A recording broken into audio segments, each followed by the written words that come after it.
Good weekend. Ira Epstein, and here we are with your financial market weekend edition of the financial market wrap-up. And this is for Friday, the 25th of August, 2023. So next week's it, baby.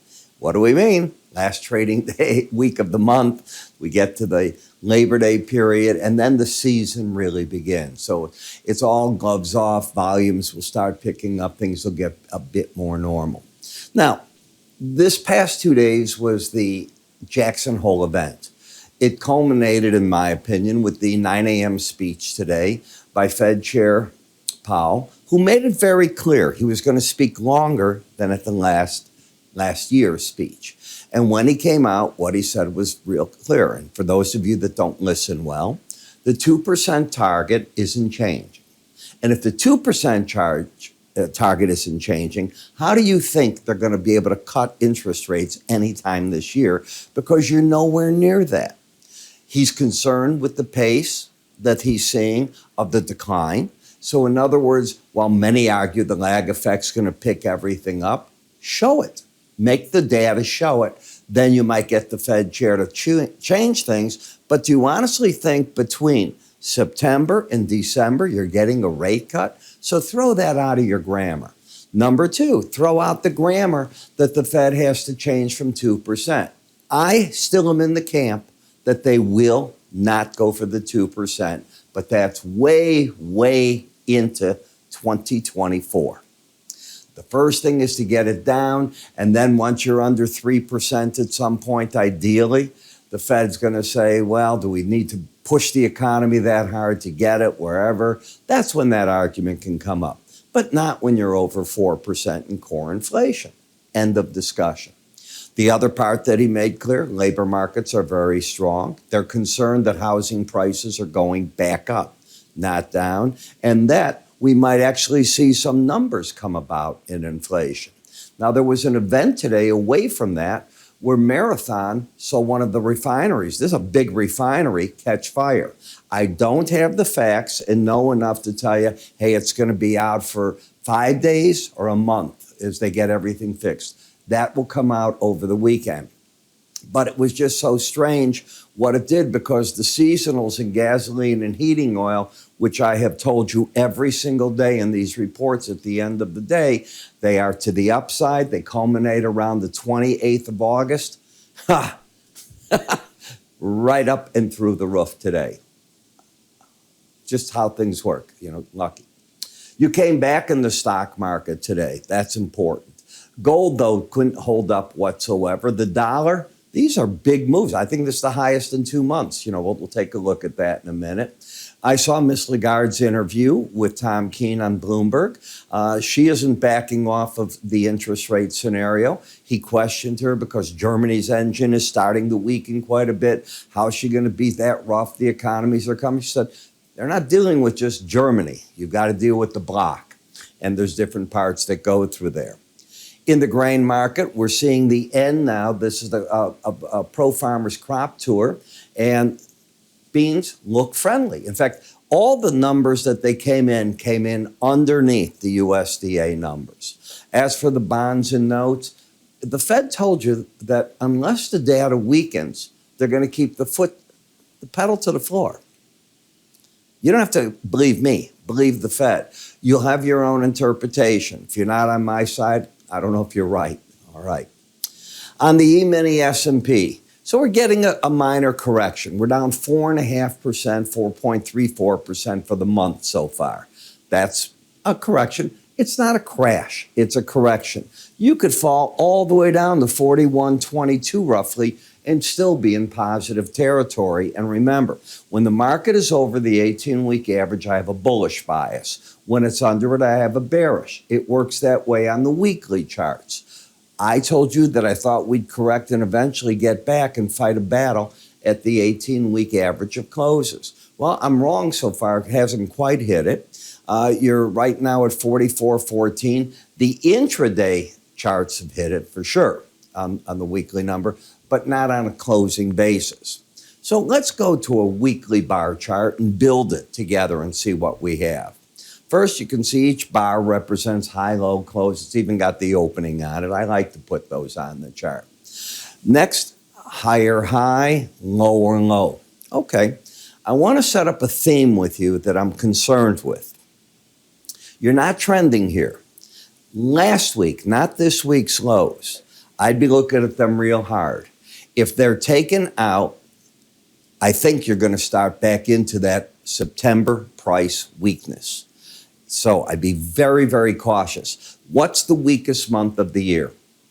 September. Now, we've just gotten through a whole host of information. Now the reality is, what do we have coming up? We have jobs data, CPI data, PPI data, and an FOMC meeting. Those events, most of them to me, look as though, number one, are we really going to see weakening in the jobs market? Don't know. Wages, yes. I don't know if the numbers are weakening. CPI, PPI, well, the Fed's telling you right on their own. Housing numbers are staying strong, so something to think about, but car prices have fallen. The Fed chair did a very nice job of talking about many different things. Here's that chart with moving averages that we just saw. This is why I'd be concerned. You get under it, especially if you close under it. Then I'd have lower highs, because that what would happen is, if you take that out, the arrow would move over there. Lower lows, and you open the door up for the 4205. Weren't we just looking at 4120s on the monthly chart? Interesting. Next, I look at the Bollinger Band. Well, you had gotten up to it, you fell back, and you fell back when you lost the embedded reading right here. For those of you that haven't taken my courses and so on, wait. Next week, you heard what I just said. I'm having a special on my research and everything. It's the Labor Day special. So do me a favor, don't buy anything right now. Start it on Monday when we put everything out. We're building a cart so you can shop all the things that I have, put them in the one cart, and away you go. It'll be very simple for you. And then you're caught, because I don't know if I'll do this again. All right. If you take that out, a lot of things negative can start happening. As I said, you can come here and momentum's still pointing down. When I come to the Dow, I have a higher high and a lower low. Not the same setup at all. Momentum was lost here. You went when you lost the embedded reading to the 18-day average, and you're sort of sitting there right now. In the NASDAQ, when you lost the embedded reading, you went down there. This is that same setup that I told you on the S&Ps. If you get under 14,609 and a quarter and close under that, be careful. You open the door up for the combination run of the lower Bollinger Band and the 100-day average of closes. Momentum's already down on you. Now, another thing. What's going to happen is this number, the Bollinger Band, moves much quicker than a moving average. So just keep your eye on it all week long. When we come to the Russell, no, it's just like the Dow. So you've got two of the markets together, two very separate from that. However, what you've got here is a problem if you get under 1825.10. You didn't do it. You got as low this week as 1832.80, but momentum's down. Are any of these markets looking bullish? Well, frankly, you are still in a friendly camp in the Russell. You still have higher highs, higher lows, but you're closing under the averages, so you're not giving it the trigger to move to the upside by turning the bias up. We then get to the bonds, and what they've done is the old gorilla glue. Every week now they're hitting that band, and in the process they're taking down the Bollinger Band. Now, I'm sorry, the slow stochastics. Slow stochastics, both numbers this week were under 20. Last week they were under 20, and the week before, no, 2001, which means they're not embedded. Just by one number, you'll say, well, skip it, they're embedded. No, I won't skip it. That's why I like the math of some of these indicators. The math, quantitative is quantitative. Visual is a whole different game. In the 10-year notes, still leaning to the downside. What about embedding here? Well, both numbers were certainly this week under 20. Last week they were under 20. I promise you that they weren't the week before. So this week's going to be very interesting in what it does for those markets. In the dollar index, you are already approaching overbought. You're there. On the weekly, you're at the upper Bollinger Band already, a little bit through it, in fact. Probably here you have to get up to it And that number's a bit higher. It's 104.74. So from where you're at, it could be a lot more move here. This is the best close. Remember, this is a weekly chart. This is the best close in a very long time in the dollar. And basically, none of the other currencies can stand up to it. It's really that simple. The question in our economy is how strong we still are and how do you slow it down. That isn't the case in Europe at this point, not in any manner. You've got to keep watching what's going on. It's certainly not the case in China. I mean, they've got major malaise going on. They got problems galore. In the eurocurrencies, I said big problems, bearish market. I think the pros will be selling it short. You heard me. 109.47. They'll put stops over the high up here, just over the 110.85 area. And I think they'll keep looking down to see what you can do. You're not in oversold territory. Canadian dollar. It's just a vertical price decline, which is a son of a gun to try to catch. The market peaked out at 76.44, and it hasn't even made higher highs along the way. When you can't catch a trade, you can't catch a trade. I don't worry about it. There's always another one. In the yen. Now, tomorrow we're going to hear from the Japanese president of the central bank. All right, big deal. Remember, Jackson Hole still goes tomorrow. So if you turn on Bloomberg or the others, will probably be covering it. And we'll get ideas as to what he's saying about his economy. Now, Japan's got a new problem. They have decided, eventually they had to do it. They decided that this water from Fukushima, remember, I think it was 2011 or so? The water's been treated for a decade. It is time to start releasing it back into the ocean. Many scientists think it is fine if it's done in a gradual manner, that you do constant measures. China wants no part of that right now. So it started with Hong Kong saying we're not going to take fish in an area that faces Hong Kong. Okay, in the back part of the island they would. Macau said the same. That all changed. Today, China said, nope, no imports at all from Japan. With that, their fish market plunged. The price of fish that they were exporting down 25%, probably really doing some damage to everything. But where's China going to go get that fish? That's what I want to know. Are they going to tell their people no? So what I think will happen is there'll be tests and eventually those markets will reopen, but they're going to punish Japan. This is what China does. They're a bully. They go in and punish it. I don't think they thought COVID out well. I don't know if this is thought out well or not. I personally would not eat that fish either until there were some tests to prove to me that the ocean looks fine. An independent science, okay? If that's what it says, I'm eating that fish. All right.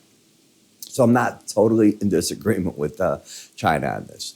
Bitcoin, I remain fully in the bear camp, still down, but look for support to 24,943 level. This just can't catch a break. It's got high interest rates against it. The SEC's charging these people. It doesn't let up on them. The one case that was won about whether one was a security or not is being challenged.